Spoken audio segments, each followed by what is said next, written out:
চোখেরই জলে লেখা কত যে কবিতা ঝরে পড়ে প্রতিদিনই তোমারই নামে। চোখেরই জলে লেখা কত যে কবিতা ঝরে পড়ে প্রতিদিনই তোমারই নামে।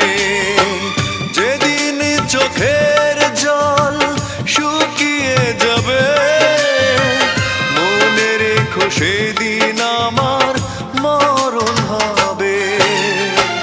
চোখেরই জলে লেখা কত যে কবিতা ঝরে পড়ে প্রতিদিন